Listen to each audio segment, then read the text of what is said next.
വീഡിയോയിലേക്ക് എല്ലാവർക്കും സ്വാഗതം. ട്രാക്ടർ വ്യൂസ് ഓൺലി എന്ന ഈ ചാനലിൽ ആദ്യമായിട്ടാണ് ഇതുപോലുള്ളൊരു വീഡിയോ ഞാൻ അപ്ലോഡ് ചെയ്യുന്നത്. ഇതുപോലെ മുഖം കാണിച്ചുകൊണ്ട് 1700ഓളം വീഡിയോസ് ഞാൻ അപ്ലോഡ് ചെയ്തിട്ടുണ്ട്. അതിൽ മുഴുവനായിട്ടും ട്രാക്ടർപരമായിട്ടുള്ള വീഡിയോസ് മാത്രമാണ് ചെയ്തിട്ടുള്ളത്. ട്രാക്ടറുകളിൽ ഏകദേശം 20ഓ അതിൻ്റെ മുകളിലോ മെഷീനുകൾ ഫിറ്റ് ചെയ്യാം, പ്രവർത്തിപ്പിക്കാം, പല മേഖലകളിലേക്കും പല ആവശ്യങ്ങൾക്കായിട്ട് ഉപയോഗിക്കാം. കൃഷിപരമായിട്ട് മാത്രമല്ല, തടി വലിക്കാൻ, വെള്ളം പമ്പ് ചെയ്യാൻ, കോറികളിൽ ലെയറടിക്കാൻ, അങ്ങനെയുള്ള പല ആവശ്യങ്ങൾക്കായിട്ടാണ് ട്രാക്ടർ ഉപയോഗിക്കാറ്. പല നാടുകളിലും പല രൂപത്തിലാണ് ഇത് ഉപയോഗിക്കാറ്. അപ്പോൾ ഇനിയും അതുപോലെയുള്ള വീഡിയോസാണ് ഈ ചാനലിൽ ഉണ്ടാവുക. അത് നിങ്ങൾക്ക് ഉപകാരപ്രദമാണ് എന്നാണ് എൻ്റെ ഒരു വിശ്വാസം.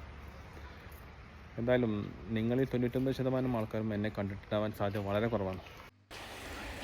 ഇനിയുള്ള വരും വീഡിയോകളിലൂടെയൊക്കെ നമുക്ക് കാണാം. ഈ ബസ് നന്നായിട്ട് പതിഞ്ഞിട്ടുണ്ട് ചളിയിൽ. വണ്ടി തനിയെ കയറാൻ സാധ്യത വളരെ കുറവാണ്. നന്നായിട്ട് പതിഞ്ഞിട്ടുണ്ട് ചെളിയിൽ. പിടുത്തം കുറവാണ്. വെയിൽ തിരിഞ്ഞുകൊണ്ടേ ഇരിക്കുകയാണ്, കയറിപ്പോരുന്നില്ല.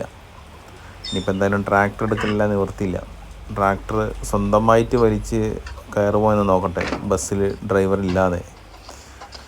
അതും സാധ്യത വളരെ കുറവാണ്. വലിയ ട്രാക്ടറാണെന്നുണ്ടെങ്കിൽ ഈ സൈഡ് വലിച്ച് കയറ്റാം, 60 HP മുകളിലുള്ള. കാരണം അതിൻ്റെ ടയറുകളൊക്കെ സൈസ് കൂടുതലാവും, അപ്പോൾ പിടുത്തം കൂടുതൽ കിട്ടും. ഇത് 45 HP കാറ്റഗറിയിൽപ്പെട്ട ട്രാക്ടറാണ്. ഇതിൻ്റെ ടയറുകൾ, ഫ്രണ്ട് ടയറൊക്കെ ചെറുതാണ്. 4 വീൽ ഡ്രൈവ് ആണ്, പക്ഷേ പിടുത്തം കിട്ടണ്ടേ വലിച്ച് കയറ്റാൻ. എന്നാലും ഒന്ന് ശ്രമിച്ചു നോക്കട്ടെ. ഇത് IET ഹയർ സെക്കൻഡറി സ്കൂളിലെ ബസ്സാണ്. ഇൻ്റർനാഷണൽ ലെവലിലേക്ക് പോകുന്നൊരു സ്കൂളാണ്. മലപ്പുറം ജില്ലയിലെ തിരൂർ താലൂക്ക് പുറത്തൂർ പഞ്ചായത്തിൻ്റെ പരിധിയിൽപ്പെട്ട മരവന്ത എന്ന സ്ഥലത്താണ് ഈ സ്കൂൾ സ്ഥിതി ചെയ്യുന്നത്.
കിട്ടോട്ടോ.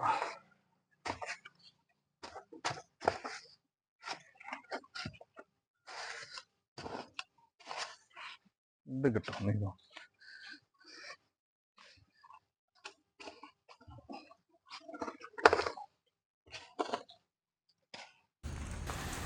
ഇനി വണ്ടി വലിച്ച് കയറ്റാൻ പോകണം. രാവിലെ വണ്ടി വലിച്ച് കയറിയില്ല. ബസ് എടുക്കാൻ ആളുണ്ടായിരുന്നില്ല. അപ്പോൾ ബ്രദർ വന്നിട്ടുണ്ട്. അപ്പോൾ ഇനി രണ്ടും കൂടെ ആകുമ്പോൾ പെട്ടെന്ന് കയറും.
Musta?